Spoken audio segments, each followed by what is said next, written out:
Namaskaram everyone. A warm welcome to all of you to the first chapter of the Srimad Bhagavata Purana. The first chapter is called Naimisharanya. Naimisharanya is a place where all the rishis had gathered, and as the rishis were seated, someone was walking very fast towards the southern slopes of the Himavan. He was walking alone. He scanned the distance and discerned the thin spiral of the smoke snaking its way to the skies from the yajna that was being performed. The spot was not very far away. His footsteps now were faster, and soon he arrived at a cluster of thatched roofs. He had arrived at Naimisharanya. When they saw him, a number of rishis stood up and welcomed him gladly. They offered him Arghya and Padya Sevana, a traditional way of welcoming a Brahmana rishi.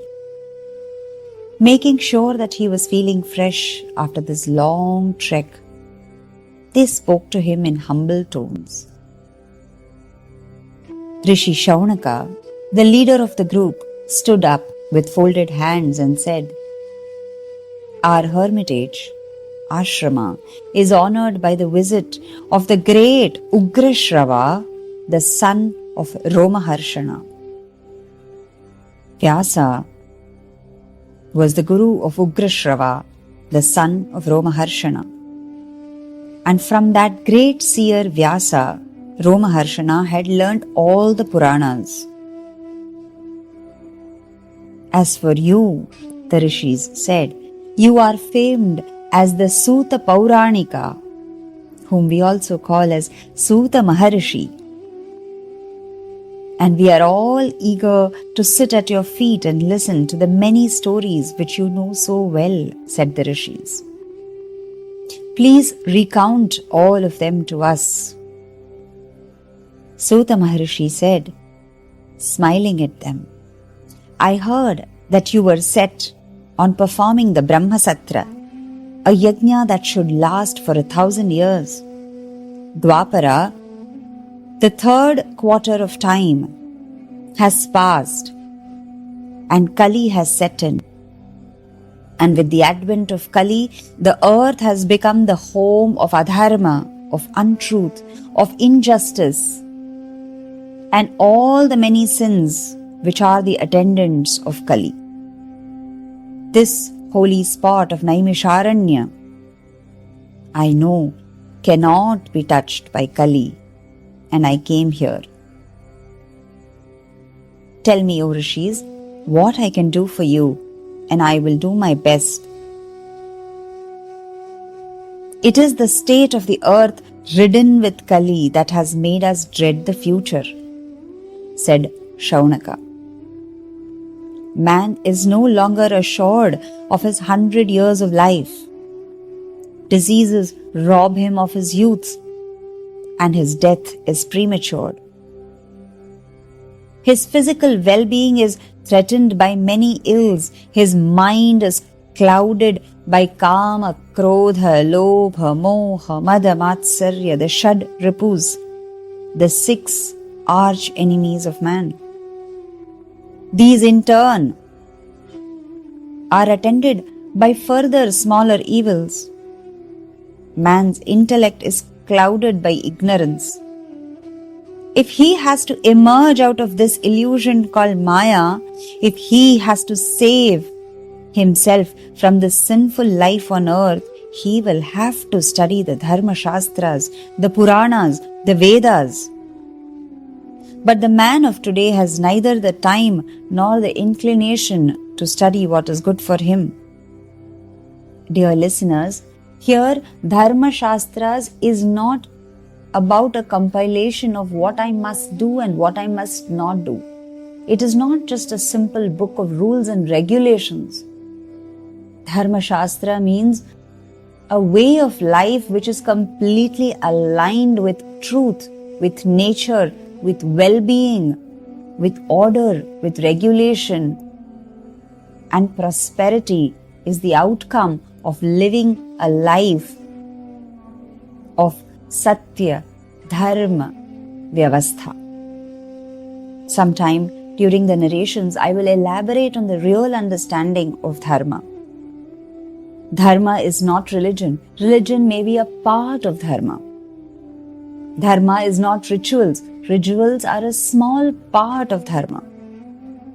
Dharma is not about gods and deities alone. They are a small part of Dharma.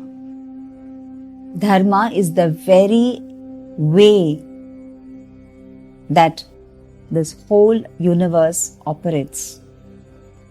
Dharma is the fundamental law that is followed by everything in Prakriti, except man, because man tends to keep interfering in the ways of nature through his intelligence, which is wrongly directed due to wrong understanding.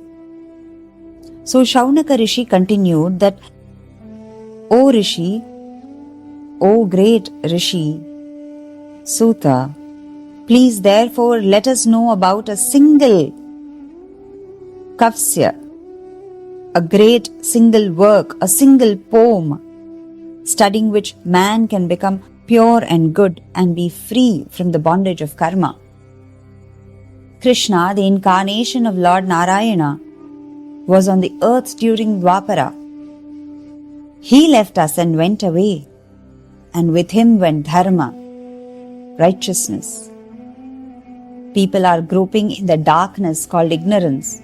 It is up to you, my Lord, to tell us where Dharma has found refuge after the disappearance of Krishna. Ugrashrava, also known as Suta Maharishi, was pleased with their question. Always remember that a good teacher is always pleased with the right questions asked by the student. There is no greater reverence of a good teacher except for asking the right question in the right manner.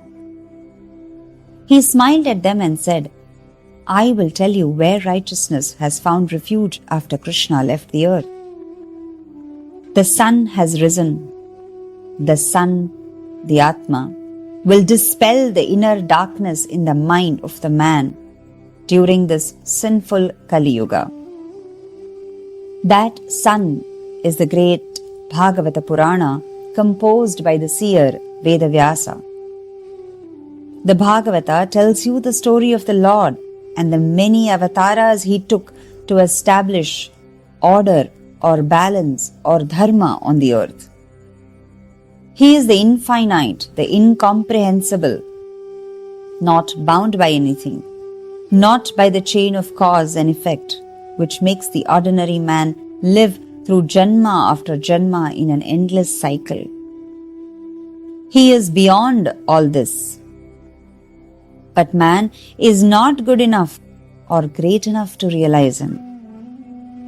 He can see only through human eyes, perceive only through the senses, and grasp things only through the human intellect. We approach him, the Lord, with the eyes of man born of woman. We ascribe to the divine qualities which we have and try to gauge him by our standards. Knowing all this, the Lord in his infinite kindness has in the past assumed forms of living beings so that we can see him. Through his incarnations, we can relate to the forms that he has taken and assimilate and learn the way of life. Through these descents into the world of men, the Lord has helped man again and again. He has established dharma whenever there was threat of it being eclipsed. contemplating on the Absolute will not be possible for man today, given that he is ridden by besetting sins. Even the worst sinner can be saved if he listens to the stories of the Lord with his many avatars. The Bhagavata is just that. The Bhagavata to the path of the Lord is devotion, the Bhakti Marga. It is Bhakti which we see as the golden thread running through all the avatars. The Bhagavata is a string of beads which, like a japamala, helps you realize the Lord and reach Him.